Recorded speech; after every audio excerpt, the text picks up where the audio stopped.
Why is it people have problems with Yorkshire puddings? It's not difficult. Seriously, it is not difficult. Just follow this recipe. Recipe? I've cocked it already. Recipe. Recipe. Recipe. Just follow this recipe and a little bit of advice and you'll get it right every time. Okay, now all you need, this is easy, okay? It's equal quantities, egg, flour, and milk. That's it. Okay, you don't need to do different measurements, just eggs, flour, and milk. Now I've got a 12 Yorkshire pudding dish there. I've also got flour, which you're obviously going to need. Okay, yeah, that's a little jug so I can measure. I'm using St. Hugh's from Cornwall. These are the most amazing eggs, really, really rich yellow eggs, the best. Really, the beans, they are fantastic. Some salt and pepper, and we have some lactose-free milk there. Use pasteurised, use any milk you like, but my poor son's intolerant to lactose, so we always use this, okay? It's just as good. It's fantastic, in fact. And that's it. Just the right quantities, the right temperature in your oven, and patience. That's all you need. And I'm going to show you how to do it. You always start with the eggs, okay? Because you don't know how big your eggs are going to be for a start, okay? So you can't start with the milk and say 200 millilitres and then 200 millilitres of eggs, because then you throw away your eggs. So always start with your eggs. Now I like to use a knife to break my egg open, okay? You can bang it on the side of your jug here. You can do it on the work surface, however which way you like it. But I like a knife, a sturdy knife. Like that. Pull it apart, in it goes. Okay? And again, grab, pull it apart, in it goes. Grab. 3.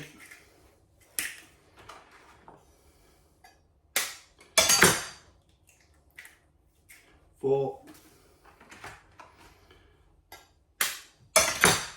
5. Simple. Next, all we're going to do is give it a whisk with a whisk. Break it all up and whisk it. Give it a jolly good mix. Make sure it's all mixed together, okay? 1 minute, that's all you need to do. You will know when it's done when you whisk it and the egg falls right through, okay? Otherwise, prior to that, it will just be clumpy in the bottom. That just runs right through, see? That's done.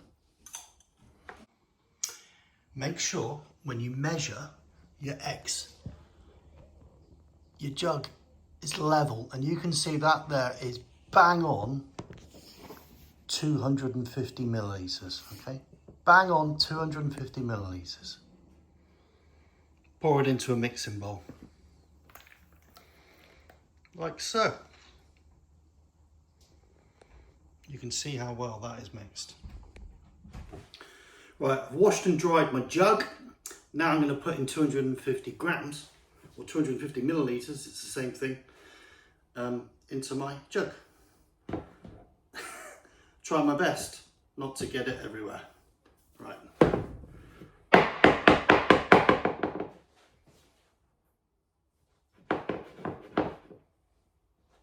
Glasses. No point me looking at it if I haven't got my glasses on.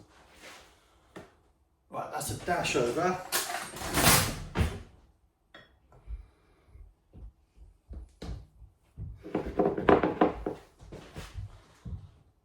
That's bang on. Absolutely perfect. That's simple. Right, put your flour in with your egg. Like so. And give it a jolly good stir. Like this. Doesn't have to be stirred all the way in. Just literally mix it up. Like so. And it will look like it's lumpy and curdled. That's what it looks like. You see? Can you focus on that?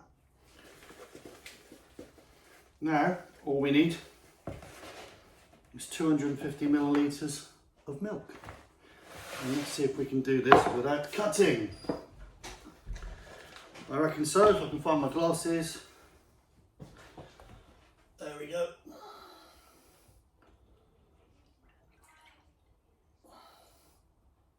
Oh yeah.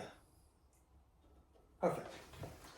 That's it. So, 250 millilitres of eggs, 250 millilitres of flour, now 250 millilitres of milk.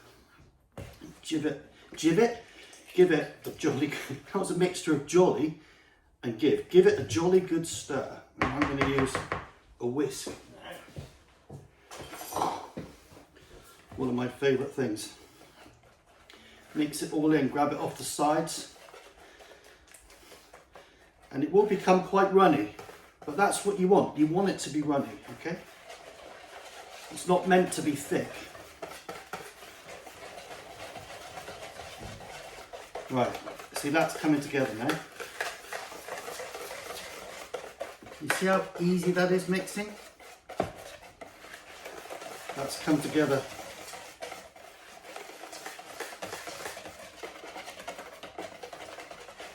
What's that taken? 5 minutes. Not even that. Not even 5 minutes. Pour it back into your jug.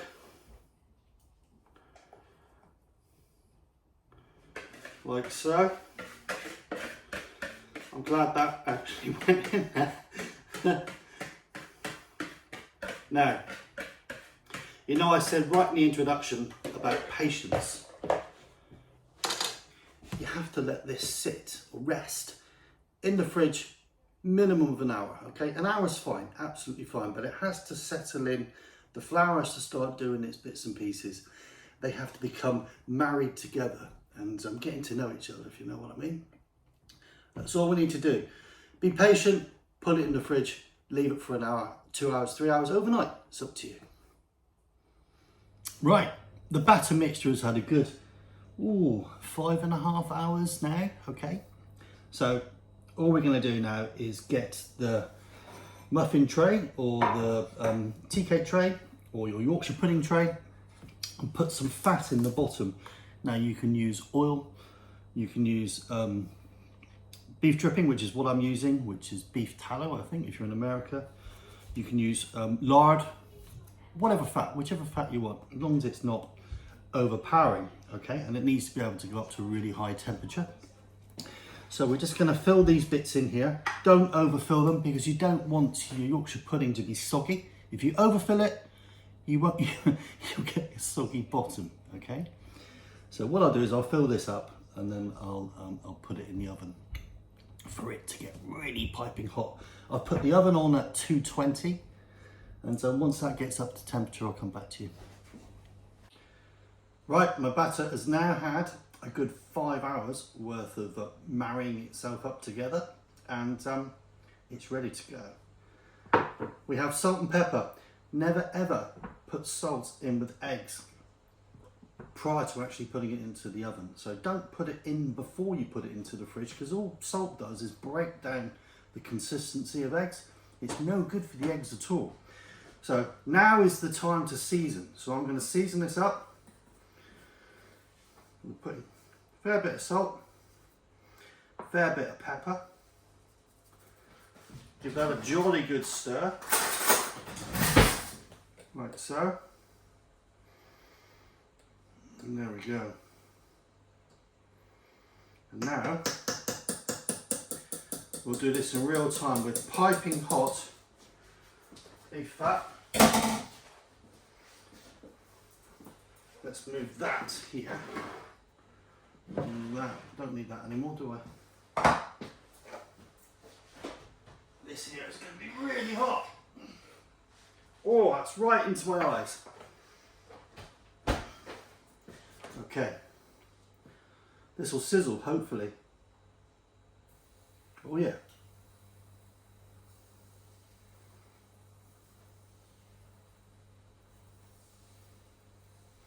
Don't worry about getting it on your pan because when it cooks, it lifts off.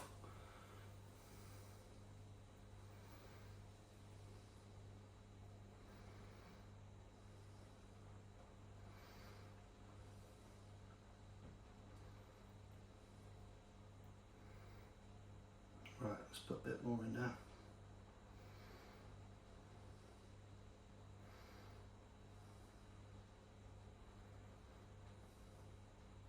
Oh, it's looking good. There you go, you get the last bit. That. Now, can you see that? Amazing. That's going into the oven at 220.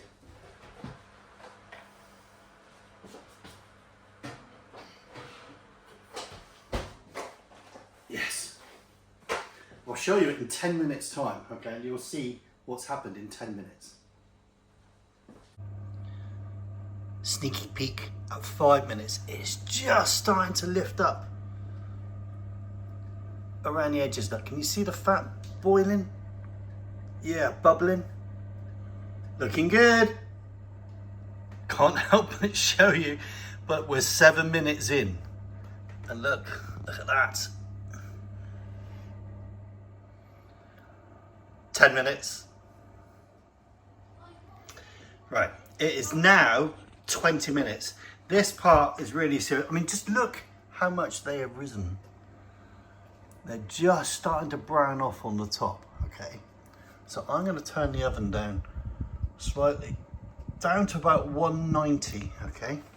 Because you want the bottom bits just to crisp as well, okay? But you don't want it to burn too much on top, okay? You have to watch them. They're really, really, really sensitive to being overcooked. So just watch them for this moment, okay? Need a bit of care. I've sat here and watched patiently for 25 minutes, and I think I can safely take them out without them collapsing immediately. Fingers crossed with my bestest oven glove. Ugh, crossed. Right. You're with me on this. I've not opened the door. Of course I haven't opened the door, because if you open the door, it will collapse if they're not right. Let's hope they're not burnt. Look at that. Now, I'm going to try and grab this with one hand. Don't drop them. Whatever you do, don't drop them. Put them there. Oh yes. Look at that. Let's get a knife. Oh yes. I could play a tune. So there you have it. Those are my Yorkshire puddings.